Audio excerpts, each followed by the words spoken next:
이것이 너무너무 중요합니다. 머리로 신앙생활하는 것이 절대로 아닙니다. 가슴으로, 삶으로 신앙생활하는 겁니다. 그래서 우리는 더 깊이 하나님을 알아가야 됩니다. 성부 하나님, 성자 예수님, 성령 하나님을 더 깊이 알고 경험해야 됩니다. 지난번 첫 번째 말씀을 들었습니다. 하나님을 깊이 알고 경험하면 성장한다고, 자란다고. 하나님을 알고 경험해야 잘 성장할 수가 있습니다. 또 우리는 성장한 만큼 일할 수가 있습니다. 성장한 만큼 하나님의 복을 받게 됩니다. 성장한 만큼 하나님 앞에 쓰임 받는다는 사실입니다. 그래서 끊임없이 하나님 나라 갈 때까지 계속해서 성장해야 됩니다. 4가지 단계를 말했죠. 베이비, 어린아이 단계, 차일드, 가난아이, 차일드, 어린아이, 그 다음에 유스, 젊은이, 그 다음 파더, 부모 단계까지 계속해서 성장해 가야 된다는 것을 말씀드렸습니다. 오늘 두 번째로 영생을 얻고 영원한 나라에 들어갑니다. 내가 예수님을 깊이 알고 경험하면 영생을 얻고 영원한 나라에 들어갑니다. 다시 한번 베드로후서 1장 11절 말씀 읽어보죠. 시작. 이같이 하면 우리 주 곧 구주 예수 그리스도의 영원한 나라에 들어감을 넉넉히 너희에게 주시리라. 계속해서 성장하여 가면 영원한 나라에 들어감을 넉넉히 너에게 주시리라. 그렇게 말하고 있죠. 요한복음 17장 3절 같이 봅니다. 시작. 영생은 곧 유일하신 참 하나님과 그가 보내신 자 예수 그리스도를 아는 것이니이다. 영생은 하나님 나라에 들어갈 수 있는 생명을 얻게 되면 유일하신 참 하나님과 그가 보내신 자 예수 그리스도를 아는 것이라. 이 안다는 것은 경험한다는 말입니다. 그래서 우리는 더 깊이 성장해 가야 된다는 것을 우리가 알고 경험해야 됩니다. 세 번째로 지혜와 명철을 얻게 됩니다. 지혜와 명철을 얻게 됩니다. 잠언 9장 10절, 골로새 2장 2절 3절에 말하고 있는데 우리 잠언 3장 10절 말씀 같이 봅니다. 시작. 여호와를 경외하는 것이 지혜의 근본이요 거룩하신 자를 아는 것이 명철이니라. 여호와를 경외하는 것이 지혜의 근본이다. 거룩한 자를 아는 것이 명철이니라. 결국 우리가 하나님을 깊이 알고 경험하면 하나님이 내게 지혜를 주십니다. 하나님이 내게 명철을 주십니다. 세상의 지혜가 아닙니다. 세상의 명철이 아닙니다. 지혜와 명철은 마치 동전의 양면과 같습니다. 지혜와 명철은 하나님께 속해 있습니다. 그러기에 하나님을 깊이 알고 경험하면 저절로 지혜가 생깁니다. 바르게 삽니다. 명철에서 깨끗하게 삽니다. 맑고 밝게 삽니다. 그러기에 우리는 하나님을 깊이 아는 것이 이렇게 중요하다는 사실입니다. 골로새 2장 2절 말씀 같이 보면 시작. 이는 그들로 마음의 위안을 받고 사랑 안에서 연합하여 확실한 이해의 모든 풍성함과 하나님의 비밀인 그리스도를 깨닫게 하려 함이니 그 안에는 지혜와 지식의 모든 보화가 감추어져 있느니라. 하나님의 비밀인 그리스도를 깨닫게 하랍니다. 그리스도를 깨닫는 만큼 3절 보니까 그 안에는 지혜와 지식의 모든 보화가 감추어 있느니라. 예수 안에는 지혜와 지식의 모든 보화가 감추어 있다고 했습니다. 그래서 그 예수님을 깊이 알면 알수록 정말 하나님의 지혜, 하나님의 모든 지식의 보화를 알게 되는 겁니다. 경험하게 되는 겁니다. 그래서 하나님을 깊이 알고 경험해야 됩니다. 그러기에 말씀 봐야 되고, 그러기에 기도하는 겁니다. 깊이 기도해야 돼요. 그러면 하나님의 마음이 내 안에 들어옵니다. 하나님의 거룩한 생각이 내 안에 들어옵니다. 지적으로 아는 것보다 더 탁월한 뭔가 있습니다. 교회에서 끊임없이 양육하고 훈련하고 또 끊임없이 기도로 훈련하는 이유는 바로 이것입니다. 하나님의 지혜, 하나님의 지식, 하나님의 보화를 더 알고 깨닫고 경험하기 위해서입니다. 네 번째로, 은혜와 평강이 더욱 많아집니다. 베드로후서 1장 2절 말씀 같이 보도록 합니다. 시작. 하나님과 우리 주 예수를 알므로 은혜와 평강이 너희에게 더욱 많을지어다. 아멘. 은혜와 평강이 더욱 많은 이유는 뭡니까? 많아질 수 있는 비결이 뭡니까? 우리 주 예수를 알므로라고 했습니다. 우리 주 예수를 알 때 은혜와 평강이 더욱 많아진다는 거예요. 그래서 내 사랑하는 주님을 더 알아가야 되지 않겠습니까? 또 이것보다 더 즐거움이 됐습니까? 가면 갈수록 더 주님을 더 깊이 알 수 있는 은혜.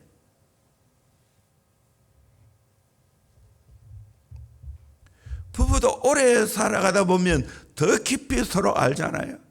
그러면 웬만한 것도 넘어갈 수 있습니다. 왜? 그 아내의 마음을 알고 남편의 마음을 알기 때문에. 그러면 저절로 서로의 관계도 좋아지죠. 은혜가 있고 평강이 있죠. 하나님과 관계도 마찬가지입니다. 또 하나님의 은혜를 받게 되어지면 저절로 평강이 넘치게 됩니다. 은혜는 값없이 하나님 베풀어 주신 호의입니다. 이 은혜를 받고 나면 내 마음에 평강이 넘칩니다. 평강은 주변의 환경에 초월한 동요되지 않는 마음의 평정을 말합니다. 태풍의 눈과 같습니다. 태평양 한가운데 엄청난 태풍이 일어난다 할지라도 그 진원제는 종이장 하나조차도 흔들리지 않는 고요가 있습니다. 평강은 바위 낭떠러지 밑에 어미새 품에 잠이 든 새끼 새의 모습이라고 말합니다. 우리는 이런 평강이 있어야 돼요. 바울과 실레가 빌립보에서 얻어맞고 깊은 감옥에 갇혔지만 기도하고 하나님을 찬양하니까 진짜 평안이 넘쳤습니다. 우리가 예수님을 알고 경험하는 만큼 은혜를 받습니다. 은혜 받으니 평강이 넘치게 됩니다. 우리는 이런 복된 삶을 살아가야 되지 않겠습니까? 다섯 번째로, 성품의 변화가 생깁니다. 베드로후서 1장 3절 이하의 말씀을 계속해서 읽겠습니다. 시작. 그의 신기한 능력으로 생명과 경건에 속한 모든 것을 우리에게 주셨으니 이는 자기의 영광과 덕으로서 우리를 부르신 이를 알므로 말미암음이라. 이로써 그 보배롭고 지극히 큰 약속을 우리에게 주사 이 약속으로 말미암아 너희가 정욕 때문에 세상에서 썩어질 것을 피하여 신성한 성품에 참여하는 자가 되게 하려 하셨느니라. 그러므로 너희가 더욱 힘써 너희 믿음의 덕을, 덕의 지식을, 지식의 절제를, 절제의 인내를, 인내의 경건을, 경건의 형제 우애를, 형제 우애의 사랑을 더하라. 우리가 더 삼위 하나님을 알아감으로 말미암아 내 안에 예수의 거룩한 성품, 신성한 성품이 생겨지게 됩니다. 믿음의 덕의 지식을, 지식의 절제를, 절제 인내를, 인내의 경건을, 경건의 형제 우애를, 형제 우애의 사랑을, 8층집. 내 마음에 이런 아름다운 덕목이 계속해서 쌓여져 가야 됩니다. 더하게져 가야 됩니다. 더하라 그렇게 말했어요. 빼라 말하지 않았어요. 더하라 말했습니다. 이런 좋은 성품이 더 아름답게 가꾸어져 가야 된다. 더해져 가야 된다는 거예요. 예수 믿으면 믿을수록 신의 성품, 예수님의 거룩한 성품이 내 안에 생겨나는 겁니다. 저도 이제 나이가 적지 않죠. 그러면서 깨달아진 게 있습니다. 결국 성품이다. 좋은 성품을 가져야 된다. 아무리 일 잘해도 성품이 제대로 안 되면 불협화음이 일어납니다. 부딪힙니다. 그러기에 우리는 삼위 하나님을 가까이 하고 더 깊이 알고 경험함으로 신의 성품, 예수의 성품이 내 안에 들어오고 점점 예수 닮아가야 한다는 사실입니다. 나는 본래 성질이 그렇다. 아니요. 그러면 절대로 변화되지 않습니다. 그것이 죄인 줄 알아야 됩니다. 그것이 내 인생의 치명타를 가한다. 사람의 마음을 얻지 못한다 생각해야 됩니다. 내가 아무리 일 잘해도 성품에 문제가 생기면 관계에 문제가 옵니다. 그러면 같이 동력할 수가 없습니다.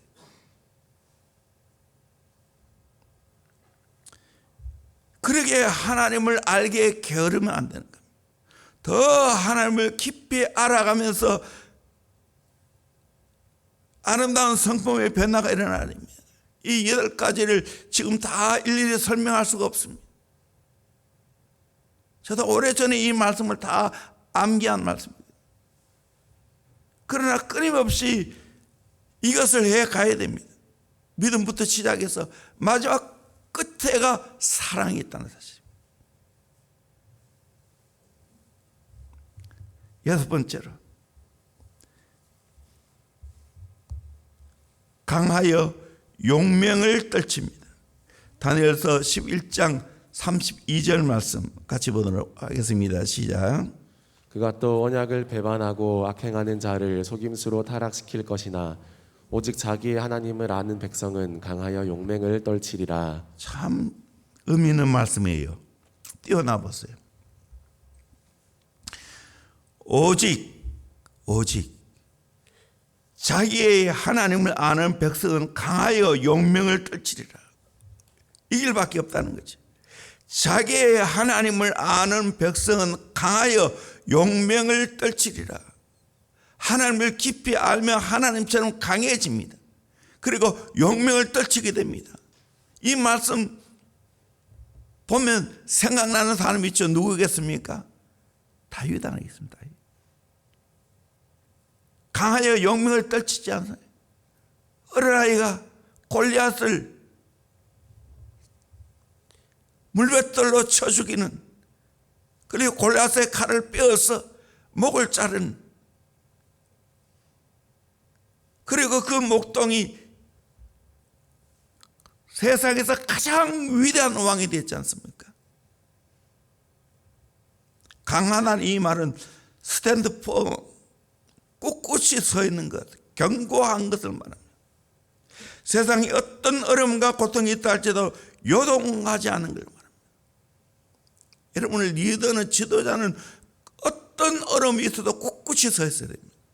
리더가 흔들리면 안 됩니다. 가장이 흔들리면 안 됩니다. 꿋꿋이 서 있어야 됩니다.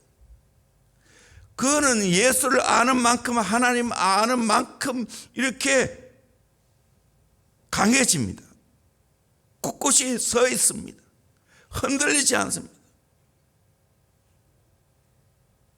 이 성숙한 증거입니다. 끊임없이 이 삶을 살아가야 돼요.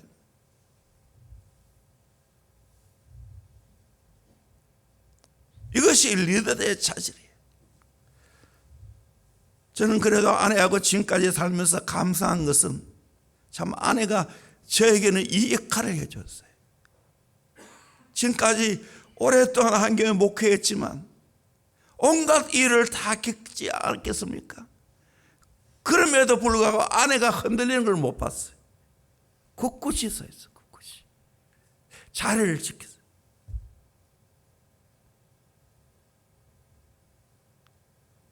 그건 아내가 뭐 대단히 강해서가 아니고 정말 아내가 믿는 하나님은 강하다는 것을 옆에서 지켜봅니다. 흔들리지 않습니다. 다니엘이 그렇지 않습니까? 다니엘의 세 친구가 그렇지 않습니까? 용맹스럽다는 이 말은 담대하다는 말입니다. 나를 좌절시키고 낙심시키는 상황 가운데서도 담대하게 그냥 맞서가는 겁니다. 이것이 필요합니다. 오늘 내가 하나님을 믿지 않으면 굳굳이 설 수도 없고 담대할 수도 없습니다. 세상과 여러 가지 환경을 보면 정말 나를 흔드는 일들이 수없이 있습니다. 감정적으로 욱하고 올릴 때가 수없이 있습니다. 그러나 하나님 바라보고 하나님 믿고 의지하면 흔들리지 않습니다. 굳굳이 서 있을 수가 있습니다. 용맹할 수가 있습니다. 하르낙은 기독교를 가르쳐서 하나님의 눈동자 아래서 그의 도우심으로 현재와 미래를 살고자 하는 것이다 라고 말하고 있습니다. 그렇습니다. 하나님을 깊이 알고 하나님의 눈동자 아래서 하나님의 도움을 믿고 살아가는 거예요. 일희일비하지 않습니다. 여유가 있습니다. 세상은 흔들리게 되어 있습니다. 세상은 바뀌게 되어 있습니다. 그러나 하나님은 영원하시기에 결코 불변합니다. 나는 이 하나님을 믿어서 너무너무 좋습니다. 나는 때로 흔들리지만 우리 하나님 아버지는 절대로 흔들리는 분이 아닙니다.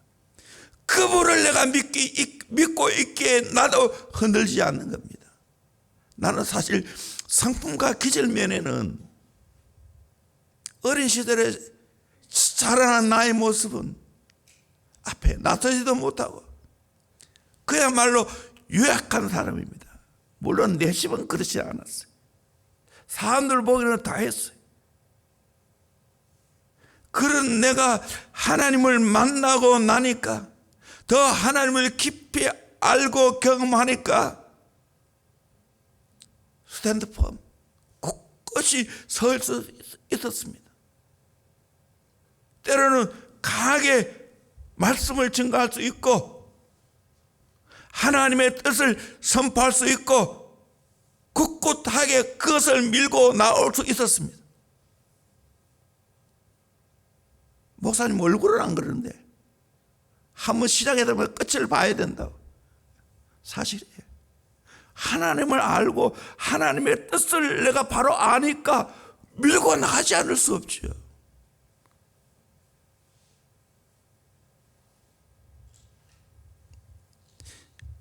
그러므로 우리 인생은 정말로 이 하나님을 깊이 알고 경험해야 됩니다. 그러면 내 인생의 모든 것이 됩니다.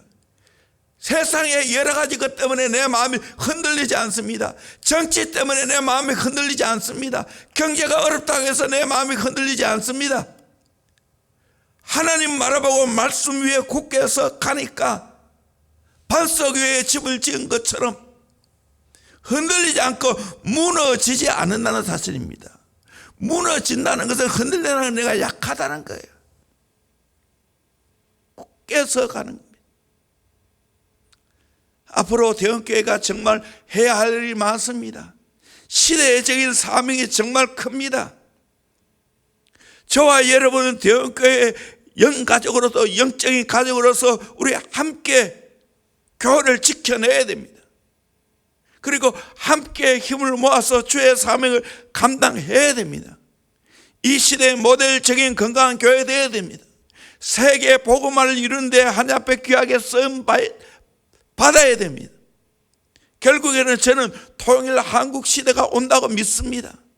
이때 하나하나 준비해야 됩니다. 마지막으로 드리고 싶은 것은 지금 코로나 시대라 할지라도 우리는 흔들리면 안 됩니다. 굳게 서야 됩니다. 용맹스럽게 일을 해 가야 됩니다. 코로나 왔다고 기도 못하고 예배 못 드린다면 되겠습니까? 물론 여러 가지로 단계가 올라가면 때로는 비대면 예배를 들 수도 있지만 할 수만 있다면 이 교회를 지키고 이때 더 우리가 철저하게 준비해야 돼요. 결국 코로나 끝이 옵니다. 두고 보세요. 이때 기도로, 이때 정말 배움으로, 이때 더 하나님을 깊이 알아가면 코로나 이후에 하나님의 큰 역사에 저와 여러분이 쓰임받게 될 줄로 믿습니다. 그날에 오게 될 줄로 믿습니다. 저는 믿습니다. 올 한 해도 내가 돌이켜보니까 가장 많이 설교를 한 한 해였어요. 내가 항상 설교 내용을 제목, 본문, 날짜 다 적어놓거든요. 그러니까 올 한 해 설교한 거 보니까 엄청나게 설교를 했어요. 흔들리지 마세요. 경고하세요. 어릴 때 더 용맹을 떨치세요. 이것이 저와 여러분이 하나님 앞에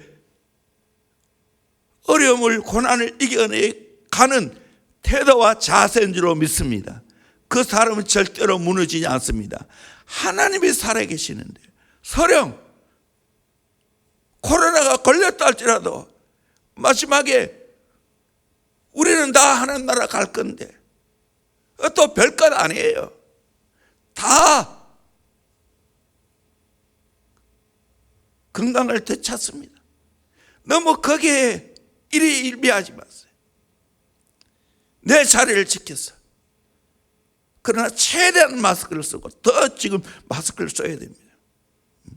저 포항제일교회 확진자가 2명이 와서 예배 드리는데 한 명도 양성이 없었어요.